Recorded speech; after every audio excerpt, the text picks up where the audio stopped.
Hello student, CBSE class 9 chapter number 4 in the kingdom of fools.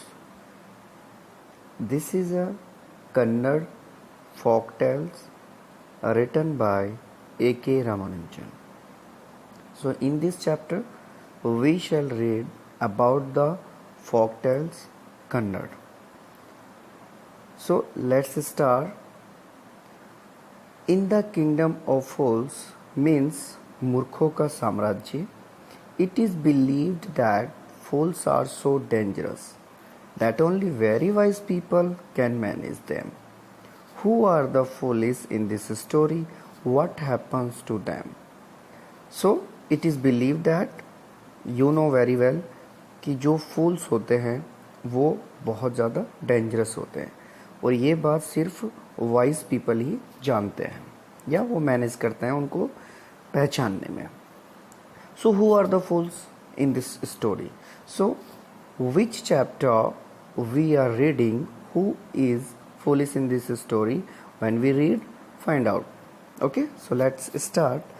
In the kingdom of fools both the king and the minister were idiots. They didn't want to run things like other kings. So they decided to change night into day and day into night. So it's a very easy line. In the kingdom of fools, मूर्खों के साम्राज्य में एक राजा और minister, उसके जो minister वो क्या थे? इडियट्स थे, बेवकूफ़ थे, फूल्स थे. So they decided and they didn't want to run things like other thing.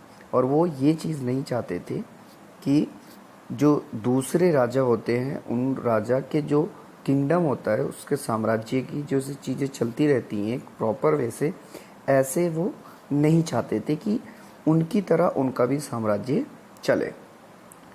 So they decided to change night into day and day into night. तो उन्होंने डिसाइड किया दिन को रात में और रात को दिन में. So they ordered that everyone should be awake at night till their fields and run their business only after dark and go to bed as soon as the sun came up. तो उन्होंने order कर दिया कि जो भी लोग हैं वो रात को उठेंगे और अपना बिजनेस करेंगे, किसान अपने खेतों में जाएंगे, ठीक है, रात होती और जैसे ही क्या होगा, रात होगी, वो कहाँ जाएंगे? And go to bed soon as sun came up. और जैसे ही सूरज निकलेगा, मतलब रात में वो लोग बिजनेस करेंगे, खेतों में जाएंगे और जैसे ही सूरज निकलेगा वो अपने बेड पर सोने के लिए चले जाएंगे. So anyone who disobeyed would be punished with death. जैसा कि हम लोगों ने पढ़ लिया था कि जो फूल्स लोग होते हैं वो डेंजरस होते हैं. तो उन्होंने एक शर्त भी रखवा दी कि जो उस राजा की बातों का उल्लंघन करेगा उसे मृत्यु दंड दिया जाएगा. The people did as they were told for a fear of death. तो लोग अपनी मौत की डर से क्या करने लगे? मतलब उसकी आज्ञा का पालन करने लगे, ठीक है, और अपनी मृत्यु के डर से लोग वैसा ही किया जैसा उस राजा ने कहा था, ठीक है. So the king and the minister were delighted at the success of their project. और जो राजा और जो उसके मिनिस्टर थे, ठीक है, मंत्री थे, वो अपनी इस योजना पर बहुत ज़्यादा क्या हुए? खुश हुए. मतलब अपनी सफलता पर बहुत ज़्यादा खुश थे कि यार हमने दिन को रात में, रात को दिन में चेंज कर दिया. So one day a guru and his disciple arrived in the city. It was a beautiful city. It was broad daylight but there was no one about. एक दिन उस साम्राज्य में, किंगडम में, एक राजा और एक गुरु आए और उन्होंने देखा कि शहर तो बहुत सुंदर है, ठीक है, और दिन भी है, सूर्य चमक रहा है, but there was everyone was asleep. Not a mouse stirring. Even the cattle had been taught to sleep by day. ठीक है, उन्होंने देखा कि बाकी सब लोग क्या है, वहाँ पर आसपास में कोई नहीं था, सब सोए हुए थे. यहाँ तक कि कैटल मतलब जो चूहा था वो भी एक्टिव नज़र नहीं आ रहा था. समझ आ गया बच्चों? Even the cattle had been taught to sleep by day. The two strangers were amazed by what they saw around them and wandering around town till evening. मतलब उन्होंने देखा कि कैटल जो थे, जो जानवर थे, ठीक है, उनको भी उन लोगों ने सोना दिन में क्या कर दिया था? रात में मतलब सॉरी दिन में सिखा दिया था, ठीक है। मतलब चूहा भी नहीं दिखाई दे रहा था और जो बाकी क्या थे, बाकी जो पशु थे वो भी दिन में सोना उनको सिखा दिया था। सो टू स्ट्रेंजर वर अमेज्ड, ये जो दोनों अजनबी थे गुरु और चेला, ये चीज़ देखकर क्या हुए, अमेज्ड हुए, आश्चर्यचकित हुए। अपने चारों wonder around town till evening, ठीक है, चारों ओर घूमते रहे शाम तक वो इस बात को। लेकिन जैसे ही इवनिंग का टाइम हुआ, when suddenly the whole town walk up and went about its nightly business, और जैसे ही शाम हुई तब अचानक सारा का सारा जो नगर था, टाउन था, वो क्या हो गया, जग गया और रात्रि में अपने काम पर लग गए। समझ में आ गया आपको इस पैराग्राफ में। एक किंगडम ऑफ फूल्स है कि एक राजा होता है, अपनी मिनिस्टर द्वारा वो दूसरे राजा की तरह अपना राज्य चलाना नहीं चाहता, और वो क्या करता है, दिन को रात में, रात को दिन में चेंज कर देता है। और वो कहता है अपने प्रजा से कि जो उसकी आज्ञा का पालन नहीं करेगा उसे मृत्यु दंड दिया जाएगा। तो जो प्रजा होती है वो मृत्यु दंड देने के बजाय क्या, मतलब उसके डर की वजह से जैसा राजा करता है ऐसे ही करता है, ऐसे ही वो करते हैं। तो राजा अपनी बात पर बहुत खुश होता है, और तभी वहाँ पर एक गुरु चेला आते हैं, ठीक है। और वो देखते हैं कि यार दिन में बड़ा सन्नाटा है वहाँ पर, और क्या है कि जो जानवर हैं वो भी नहीं जग रहे हैं, वो भी सो रहे हैं। तो जब शाम का समय होता है वो इन सारी चीज़ें देख के क्या होते हैं, आश्चर्यचकित होते हैं। और जैसे ही शाम को उस गांव से निकलने वाले होते हैं तो वो देखते हैं कि लोग अपने घरों में से निकलते हैं और अपने काम पर रात को लग जाते हैं, ठीक है। क्योंकि आपको पता ही है वो क्या था, इन the kingdom of fools the two man were hungry, वो जो दोनों लोग थे, कौन, गुरु और चेला, बहुत भूखे थे।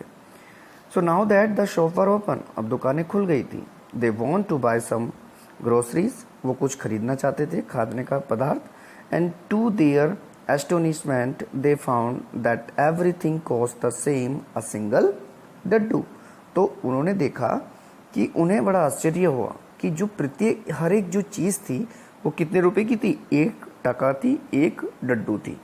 Weather they bought a measure of rice, चाहे वो चावल खरीद रहे, और अ बंच ऑफ बनाना, चाहे वो एक बनाने का गुच्छा। समझ में आ गया ना।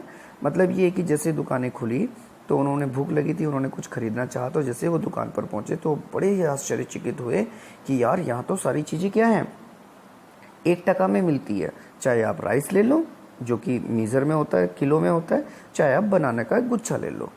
It coast a Daddu, the Guru and his disciple were dilated, अब इस बात को देखकर गुरु और चेला बड़ा खुश हुए कि यार यहाँ तो सारी चीज़ें क्या हैं, सेम प्राइस में। So they had never heard of anything like this, क्योंकि आज तक उन्होंने ऐसी चीज़ें नहीं सुनी थी। So they could buy all the food they wanted for a rupee, और जो भी वो चाहते थे, ठीक है, उन्होंने 1 रुपये में जितना चाहा उतना खरीद लिया। When they had cooked and eaten, जब उन्होंने खाना बना लिया, ठीक है, और खा लिया, तो the guru realized that this was a kingdom of fools, तो तब गुरु ने रियलाइज़ किया कि ये जो साम्राज्य है ये मूर्खों का है। And it wouldn't be a good idea for them to stay there, और वहाँ पर रुकना एक अच्छा आइडिया नहीं है। मतलब ये कि गुरु ने ये फील किया कि वो साम्राज्य मूर्खों का है और वहाँ रुकना अच्छा नहीं होगा, ठीक है। This is no place for us, उसने अपने गुरु चेले से कहा, let's go, he said to his disciple, ये जो जगह है हमारे रुकने लायक नहीं है, यानी कि जगह अच्छी नहीं है, चलो यहाँ से। But the disciple was greedy, disciple क्या था, लालची था। So disciple didn't want to leave the place, everything was cheap here, all he wanted was good cheap food, the guru said. तो उसने कहा, मतलब उसके शिष्य ने कहा कि यहाँ सब कुछ सस्ता है और केवल अच्छा और सस्ता भोजन चाहता है, कौन चाहता है, डिसाइपल चाहता है, ठीक है। तो उसने गुरु से कहा कि वो वहीं रुकना चाहता है। तब गुरु ने क्या कहा, the guru said they are फूल्स, देखो बच्चे ये सब क्या है, यहाँ पर मूर्ख हैं, ठीक है। This want last very long, और ये ज़्यादा लंबे समय तक नहीं चलेंगे, ठीक है। क्यों, क्योंकि and you can't tell what they will do to you next, और तुम ये भी नहीं कह सकते कि वे तुम्हारे लिए कल क्या करेंगे या तुम्हारे साथ क्या करेंगे। तो गुरु ने उसको समझाने की कोशिश करी अपने चेले को, पर चेले कहता है ग्रीडी था, उसे वो चीज़ें बहुत अच्छी लग रही थी और उसने डिसाइड किया कि वो वहीं पर स्टे करेगा। But the disciple wouldn't listen to the Guru's wisdom. He wanted to stay. The Guru finally gave up and said, "Do what you want, I am going," and left. The disciple stayed on at his fill every day, bananas and ghee and rice and wheat, and grew fat like a street side sacred bull. समझ में आ गया? तो जब उसने गुरु ने उसको बहुत समझाने की बात करी, उसने नहीं सुना, तो उसने कहा भाई ठीक है, अगर तू यहीं रुकना चाहता है तो रुक जा। और गुरु इतना कहकर वहाँ उसे कहकर छोड़ दिया और कहा कि जो तुम चाहते हो करो, मैं जा रहा हूँ। और गुरु वहाँ से चला गया। अब क्या था, जो डिसाइपल था उसके तो मन की हो गई, वो वहाँ ठहर गया। रोज पेट भरकर केले खाए, घी खाए, चावल खाए, और मतलब घी चावल खा खा के, गेहूँ खा खा के वो कैसा हो गया, मोटा हो गया।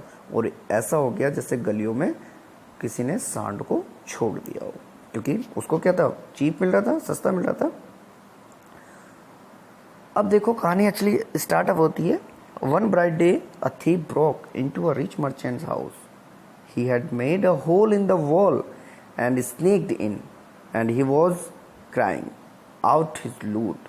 The wall of the old house collapsed on his head and killed him on the spot. His brother ran to the king and complained. अब देखो, जैसा कि हमने पढ़ा था, ये मूर्खों का राज्य है। हुआ क्या, एक दिन एक चोर, एक मर्चेंट, मतलब जो आप कह सकते हैं, यहाँ पर अगर मर्चेंट की बात करें तो एक व्यापारी हम कह सकते हैं, या किसी एक धनी परिवार को हम कह सकते हैं। ठीक है, एक मर्चेंट एक धनी परिवार के या व्यापारी के घर में चोरी करने के लिए चोर घुसा, और उसने दीवार पर अंदर दीवार में एक होल कर दिया।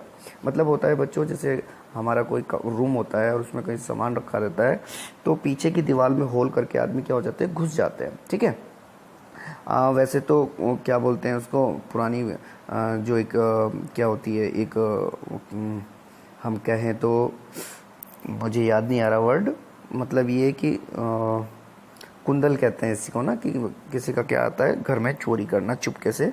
ठीक है, तो कुंडल मार लेते हैं इस तरीके से ना, मतलब घर में से दीवार को तोड़कर सामान निकाल लेना। ठीक है, सो एक चोर जो मर्चेंट के घर में चोरी करने आया था, उसने दीवार में होल किया और वो पीछे के रास्ते से उसके घर में घुस गया। और जब वो पूरा का पूरा सामान कैरिंग आउट हिज लूट का सामान जब वो लेकर आ रहा था, तो जो दीवार थी वो पुराने घर की जो उसने तोड़ी थी, वो उसके सिर के ऊपर गिर गई, और वो चोर ऑन द स्पॉट उसके नीचे दबकर क्या हो गया, मर गया। अब देखो यहाँ पर अगर हम बात करते हैं एक जस्टिस की, तो भाई चोर था, चोर चोरी कर रहा था, दीवार टूटी, उसके ऊपर गिर गई, ठीक है, वो मर गया, तो इसमें किसी का कोई दोष नहीं है। ठीक है, लेकिन अब देखो क्या होता है, his brother ran to the king and complain. अब जो उस चोर का भाई था वो राजा के घर गया और उसने कंप्लेन करी, मतलब राजा के दरबार में गया भागकर, और उसने क्या कंप्लेन करी, your highness, when my brother was pursuing his ancient trade. समझ में आ गया, जब मेरा जो भाई था, जब वो अपना पुराना धंधा कर रहा था, तो a wall fell on him and killed him. जो एक दीवार थी, ठीक है, वो दीवार उसके ऊपर गिर गई और उसे मार दिया। ठीक है, this merchants is to blame. अब उसने क्या किया, उसने उस मर्चेंट को दोषी बनाया, और उसने कहा कि मर्चेंट को क्या मिलनी चाहिए, सजा मिलनी चाहिए, उस पर ब्लेम लगाया उसने। He should have built a good, देखो उसे दीवार एक अच्छी बनानी चाहिए थी, strong wall. You must punish he wrong door and compensate the family for the injustice. समझ में आ गया, उस चोर के भाई ने उसी मर्चेंट पर क्या किया, उसे ब्लेम किया कि उसे एक अच्छी दीवार बनानी चाहिए थी। आप उस अपराधी को बुलाइए और सजा देकर हमें, ये मेरे परिवार को क्या कीजिए, अन्याय से बचाइए और न्याय दीजिए, और जो नुकसान हुआ है उसकी पूर्ति कीजिए। तो समझ में आ रहा है आपको बच्चों, ये चैप्टर है इन द किंगडम ऑफ फूल्स। यहाँ मूर्खों की कमी नहीं है, एक तो चोरी कर रहा है और ऊपर से उसका भाई क्या कर रहा है, राजा के दरबार में जाकर क्या कर रहा है, कंप्लेन कर रहा है, ब्लेम कर रहा है कि उस मर्चेंट को अच्छी वॉल बनानी चाहिए थी जिससे उसके घर का सामान को छुड़ा सके। वाह, चलिए आगे बढ़ते हैं। The king said, justice will be done, don't worry, and at once summon the owner of the house. राजा ने कहा न्याय किया जाएगा, चिंता मत करो। जाओ उस राजा उस मकान के मालिक को बुला कर लाओ। तब राजा ने क्या किया, ऑर्डर दिया अपने नौकरों को। When the merchant arrived, the king questioned him, "What is your name?" अब जैसे ही मर्चेंट वहाँ पर पहुँचा तो उसने उससे पूछा कि तुम्हारा नाम क्या है। ठीक है, समझ में आया आप लोगों को? So the king questioned him, "What is your name?" "Such and such, your highness. Were you at home when the dead man burgled your house?" तब उसने व्यापारी ने उससे पूछा, मतलब उस महाराज ने कहा मेरा नाम अमुक है। ठीक है, और उसने बोला, मतलब महाराज ही भी राजा इस क्वेश्चन कर रहे हैं, जब जो डेड थीप है, जो मर गया, मरा हुआ चोर तुम्हारे घर में चोरी कर रहा था, क्या तुम घर पर थे? तो तब वो कहता है, ठीक है, "yes my Lord, he broke in and the wall was weak, it fell on him." हाँ मेरे मालिक, उसने दीवार में कुमल किया। कुमल बताया था ना मैंने, जो मतलब पीछे से मतलब दीवार को काट करके चोरी कर लेते हैं, उसे कुमल कहते हैं। ठीक है, तो उसने क्या किया, मतलब पीछे से दीवार को क्या किया, उसने तोड़ा। ठीक है, ब्रोक किया, और दीवार क्या थी, कमज़ोर थी, वो उसके ऊपर गिर गई। The accuse pleads guilty, your wall killed this man's brother, you have a murdered a man, we have to punish you. अब उसने क्या किया, राजा ने, देखो कितना अच्छी बात है, राजा ने कहा कि जो दोषी है, समझ में आ रहा है आपको, मतलब कि जो क्या है, जो एक्यूज प्लीज गिल्टी, जो दोषी है वो अपना अपराध स्वीकार करता है। तुम्हारी दीवार ने इस आदमी के भाई को मारा, तुमने एक आदमी की हत्या की है, इसलिए हम तुम्हें सजा देनी पड़ेगी। "Lord," said the helpless merchant, "I didn't put up the wall. It's really the fault of the man who built the wall. He didn't build it right. You should punish him." तब उसने अपनी जान बचाई, और उस बेचारे ने, merchant ने क्या कहा, "I didn't put the wall." मैंने वो दीवार नहीं खड़ी की। सच में तो अगर मैं बात करूँ तो रियली में जो फॉल्ट है वो उस आदमी का है जिसने इस दीवार को बनाया, क्योंकि उसने इस दीवार को अच्छे तरीके से नहीं बनाया। तुम्हें उसे क्या है, राज को क्या करनी चाहिए, पनिशमेंट देना चाहिए। समझ में आ रहा है बच्चों? तो इस तरीके से कहानी बढ़ती जाती है। हु इज दैट, तब राजा उससे पूछता वो कौन है? तो तब वो जो मर्चेंट है वो कहता, "my Lord, this wall was built in my father's time." ये जो दीवार है मेरे पिताजी के समय बनी थी। "I know the man." मैं उस आदमी को जानता हूँ।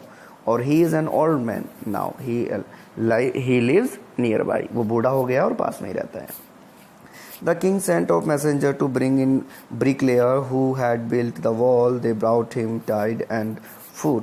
अब उसने, राजा ने ऑर्डर दिया अपने मैसेंजर्स को कि जाइएगा उस ब्रिकलेयर को लेके आइएगा, राजमिस्त्री को, और वो उसको लाते हैं उसके हाथ पांव पकड़कर, मतलब बांध कर।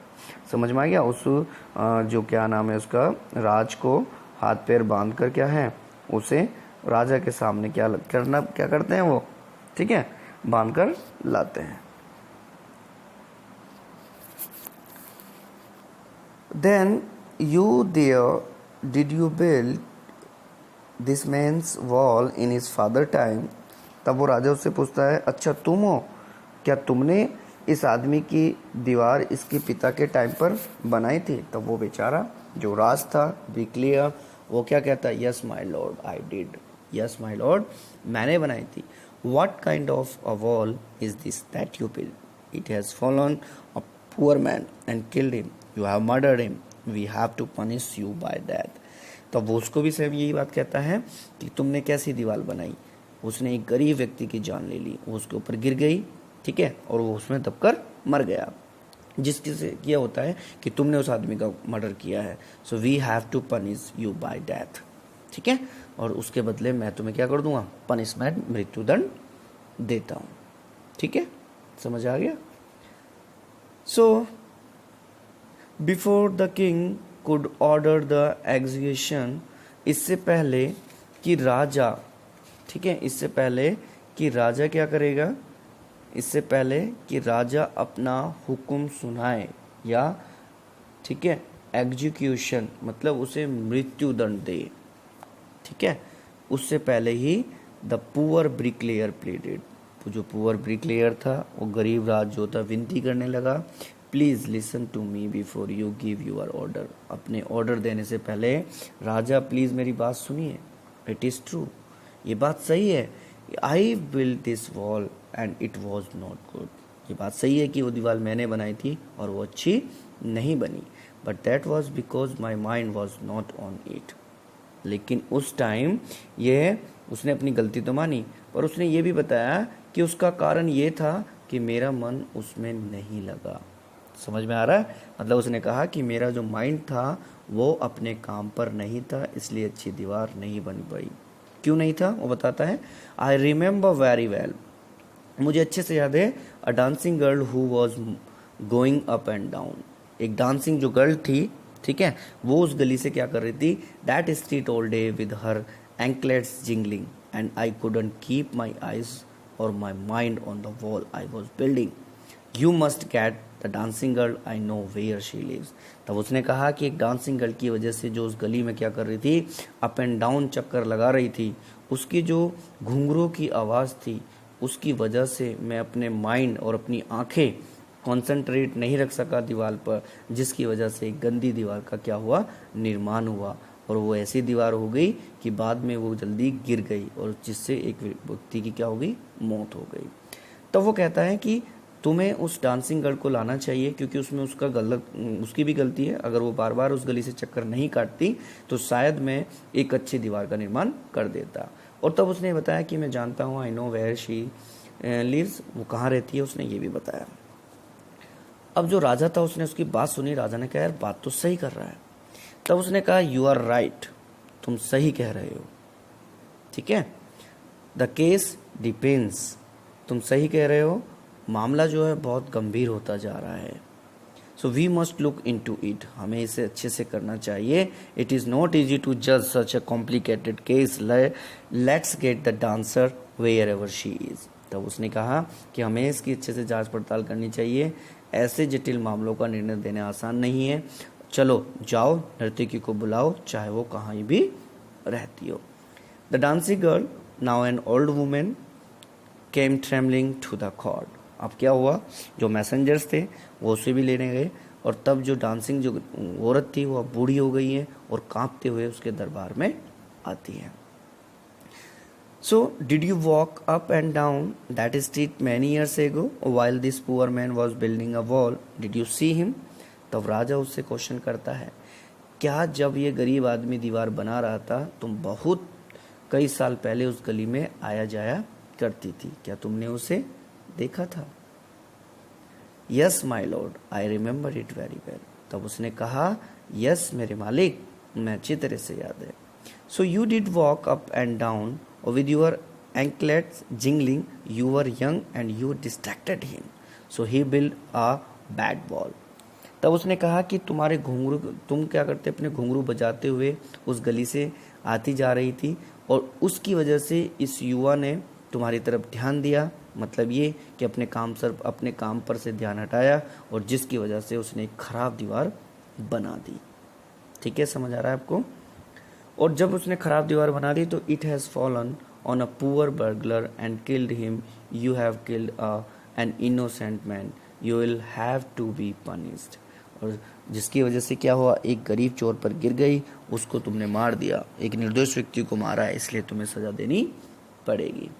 She thought for a minute and said, उसने भी 1 मिनट सोचा और फिर कहा कि क्या कहा कि माई लॉर्ड वेट, मेरे मालिक थोड़ा सा इंतजार कीजिए, I know now why I was walking up and down the street, मुझे याद है कि मैं उस गली में बार बार चक्कर क्यों काट रही थी।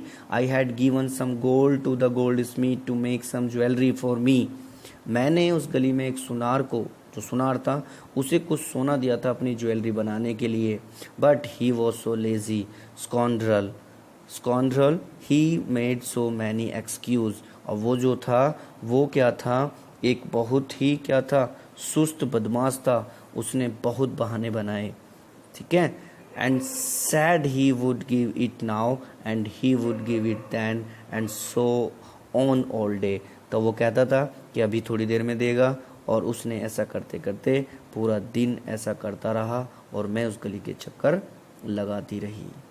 समझ में आ रहा है? He made me walk up and down to his house a dozen times. इसकी वजह से मैंने उसके घर के दर्जनों चक्कर लगाए। That was when this bricklayer saw him. तब उसी दौरान उस ब्रिकलेयर ने भी मुझे देखा। It is not my fault my lord. इसमें मेरी गलती कोई नहीं है। It is the damned goldsmith fault.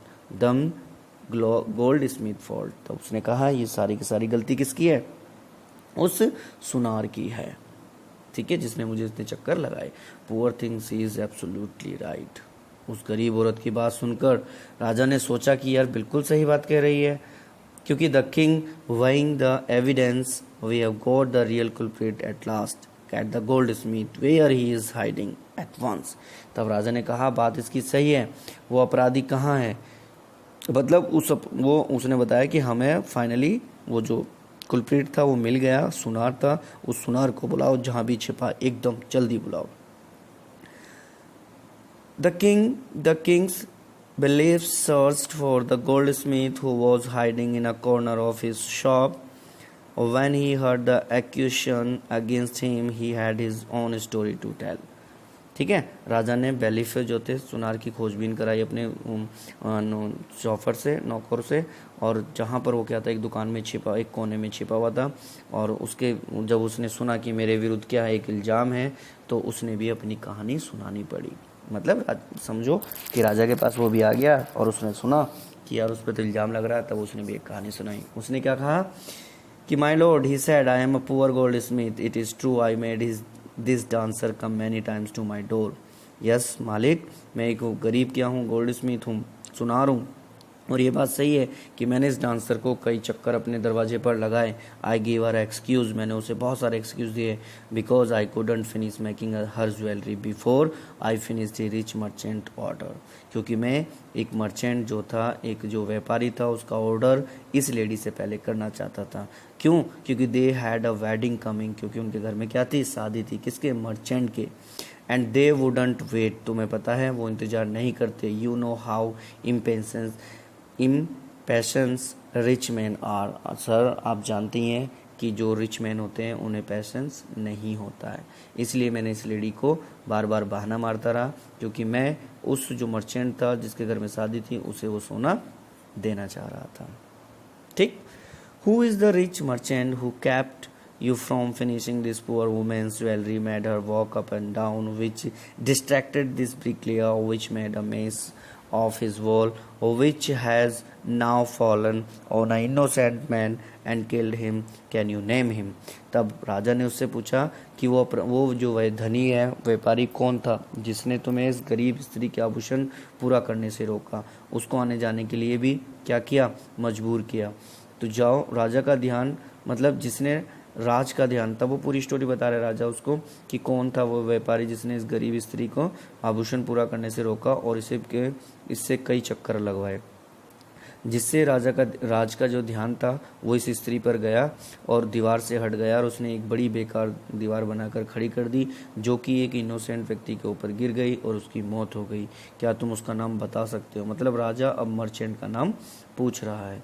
तब गोल्ड स्मिथ क्या कहता है? The gold Smith name the merchant and he was none other than the original owner of the house whose wall had fallen. तब सुनार जो है उस व्यापारी का नाम बताता है और वो कहता है कि वो व्यापारी कोई और नहीं बल्कि उस मकान का मालिक था जिसके मकान की दीवार गिर गई है। Now justice had come full circle. अब जो इंसाफ था, ठीक है, वो चारों तरफ क्या होता, मतलब अब न्याय का पूरा जो चक्र था वो राजा ने सोचा और क्या था, व्यापारी पर आ गया था। ठीक है। Back to the merchant. When he was duly summon back to the court he arrived crying, it wasn't me but my father who ordered the jewellery, he is dead, I am innocent. अब मतलब ये कि राजा को पूरा चक्र समझ में आ गया और उसको पता लग गया कि और कोई कुलप्रीट नहीं है, अपराधी नहीं है, कौन है, वही है मर्चेंट। और वो क्या होता है, उस मर्चेंट को मतलब बड़ी ही अभद्रता से उसे बुलाता है और जो क्या होता है, मर्चेंट होता है वो चिल्लाता हुआ उसके दरबार में आता है और वो कहता है कि हे माय लॉर्ड, मैंने वो आभूषण बनाने का ऑर्डर नहीं दिया था बल्कि मेरे पिताजी ने दिया था। ठीक है, और जो कि अब क्या है, मर गए हैं, और मैं क्या हूँ, इनोसेंट हूँ। But the king consulted his minister and ruled decisively. Okay बच्चों, बट अब हम क्या करेंगे, इसका जो नेक्स्ट पार्ट है वो हम नेक्स्ट वीडियो में पढ़ेंगे। ओके बेटा।